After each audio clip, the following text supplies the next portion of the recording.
All right, welcome in AP World. Today we're going to be diving into imperialism. I thought it would be best to break this topic into subpoints, and so that's exactly what I'm going to do. All right, so for this one, we're going to be focusing on the varying motives and the reasons for European success. Then I'm going to stop, and we've got two other ones. I'm going to hit you with some examples of imperialism, and then lastly, the effects of imperialism. All right, so let's do this. Let's get imperial.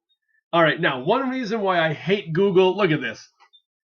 Like it was built by trolls. They don't let you bring up one topic at a time. They just fart them all right at you. Oh, disgusting. All right, so here we go. The motives for imperialism.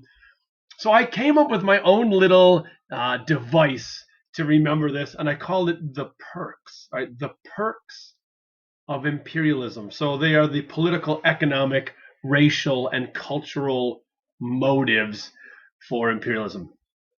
Clever, real clever, I think.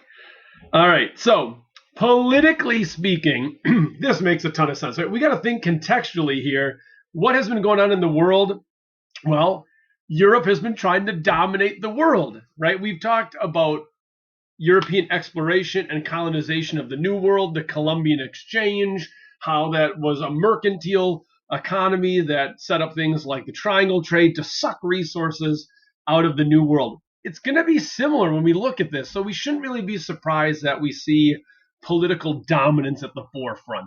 Okay, and so that first one then is really self-explanatory. It's just power.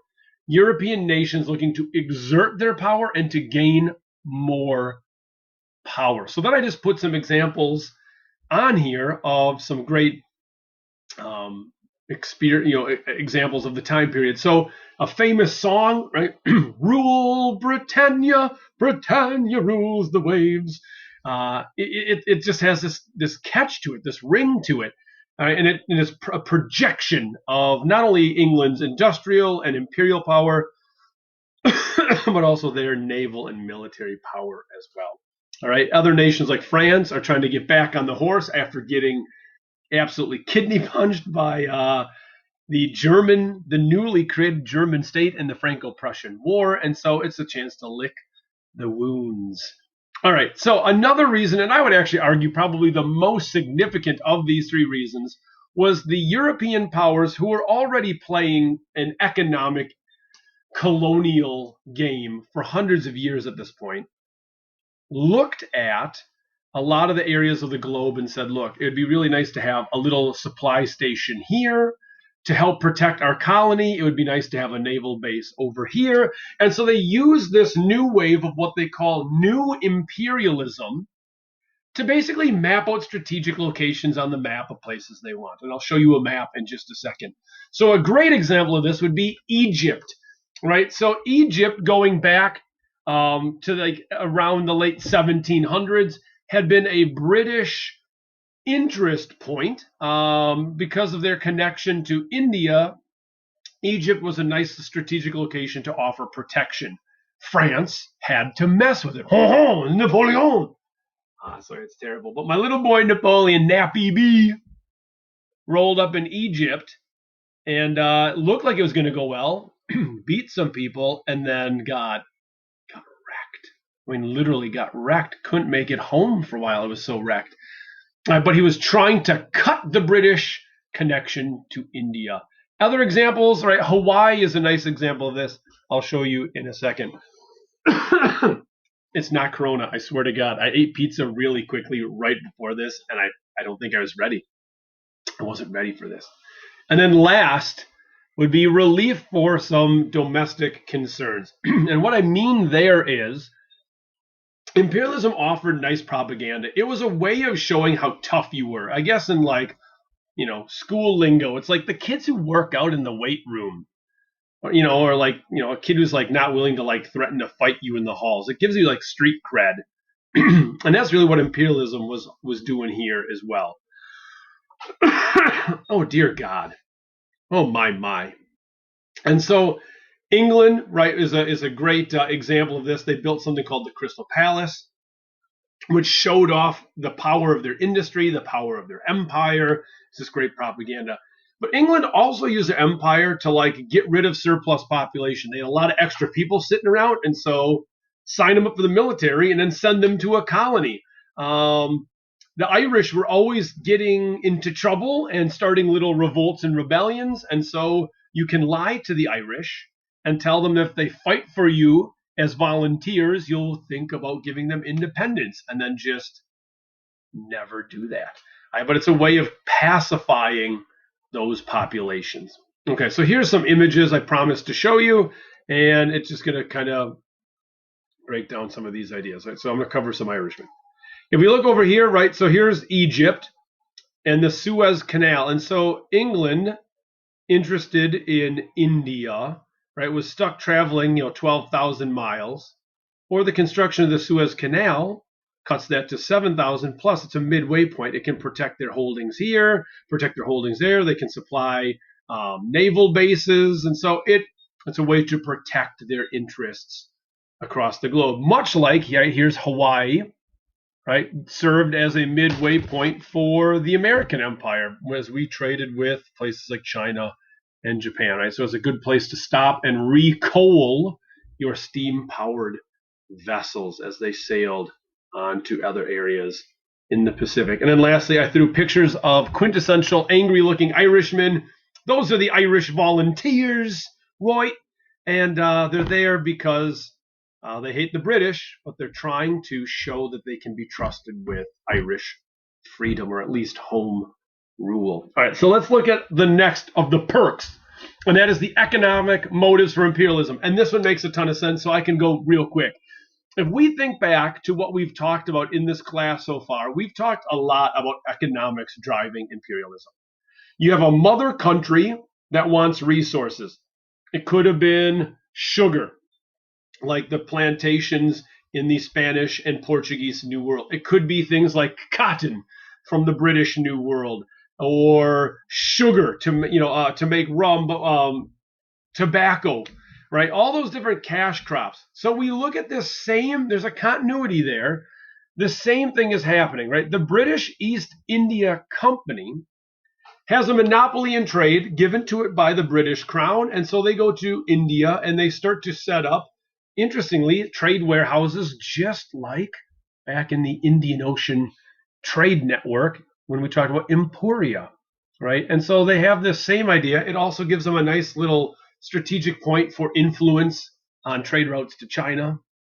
British banks knew that the French experiment in Egypt was going to fail, and so British people bought up Egyptian debt so that eventually when the Egyptians couldn't pay their loans, they would default, and then England would be in control of a lot of Egyptian territory.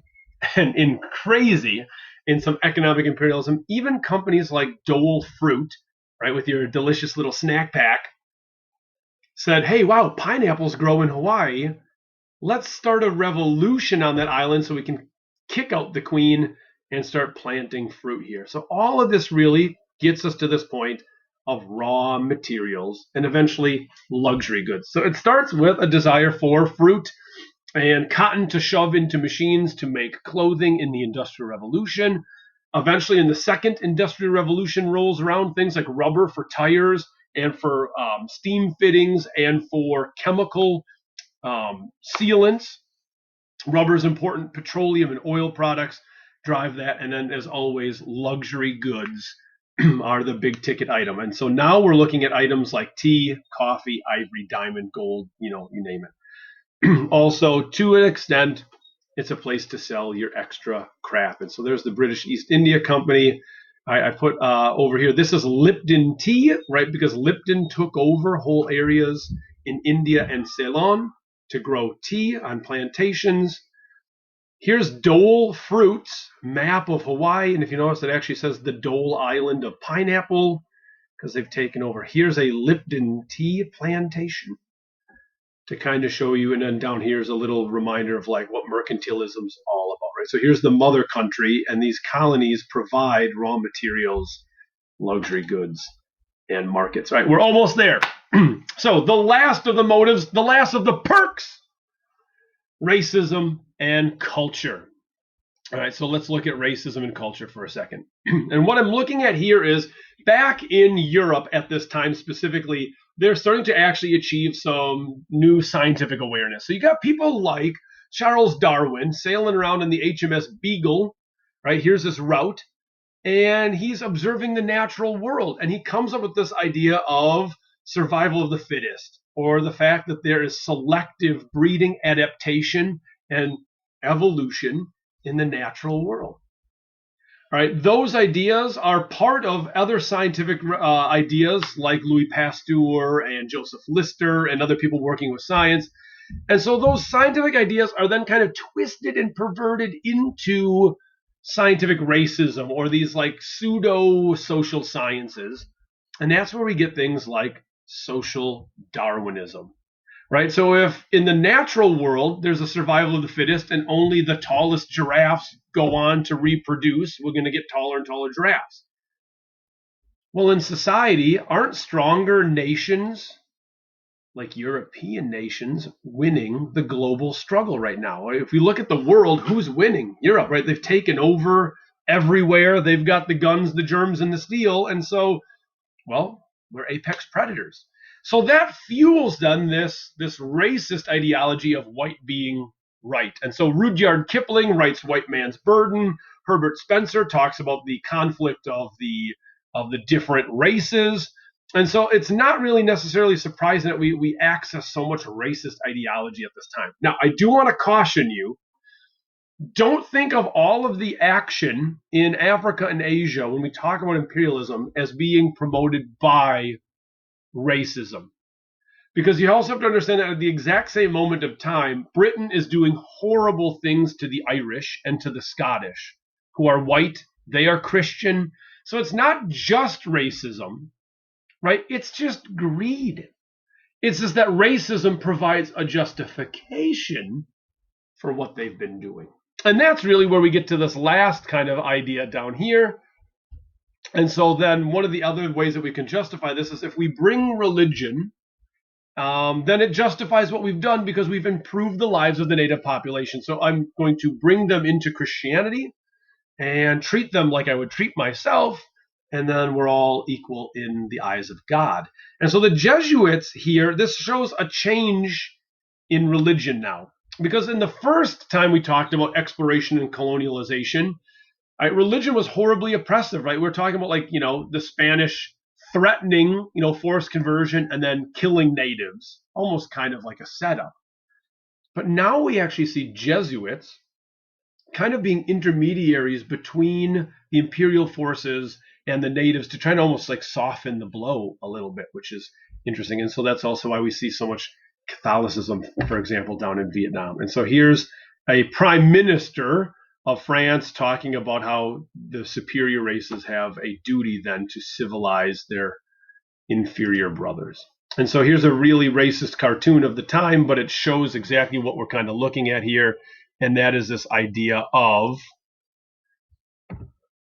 right, look at the up here civilization, and look at the British and the Americans are carrying these savages of Africa and South America and Asia and Arabia, and they're carrying them up, elevating them. That is the white man's burden, right? To make them white and great like themselves. Now, last thing we're going to focus on in this one, and then we're going to cut it here, is why was Europe able to get away with it? So the first time we talked about exploration and colonization, we talked about guns, germs, and steel. And really, those answers still apply. Now we just add in, right, the Industrial Revolution to kind of like give 2.0, but it's really the same thing. So even though other empires now have muskets and gunpowder, the Europeans have the better weaponry. And so we look at it now, Europe is using gunboats, steamships, long-range artillery, 6-pound cannons. They've developed Gatling guns and machine guns, and so now we have automatic or at least semi-automatic repeating weapons, so that increases the rate of fire. And so you literally have these horrible stories of like the Zulu people of Africa, right, trying to cross the battlefield against the British, and the British sitting in these little rocky fences just click, click, click, click, click, click, click, click, click, click, click, click, click, just mowing them down. faster, more accurate rifles, the whole thing. Now, actually, I would argue that transportation is maybe the greatest one here. The steamship and the railroad really give Europe probably the greatest advantage here because of how fast they can move supplies, troops, and goods. Right. So we talk about refrigeration on a ship, and the fact that now a steamship can travel the same distance that used to take months now takes weeks. Fruit doesn't spoil. You can move troops anywhere quickly in the world. And now you add canals like the Suez and Panama Canal. And I mean, we're talking Europeans can zip around the planet in really only a couple weeks. And so they can move troops across a continent almost as quickly as local populations can march an army across their own country. And that really gives them a huge advantage militarily. Not to mention, once they start building logistics of moving resources and people via trains, it's going to be a game changer. Same thought, communication wildly improved by the telegraph, right? And so what used to take months to communicate a message or even a year now takes probably 24 hours or less thanks to telegraph lines. And then last, we talked about germs and things like smallpox killing the natives. Well, this time, Europeans feared diseases like malaria. They were the ones in danger.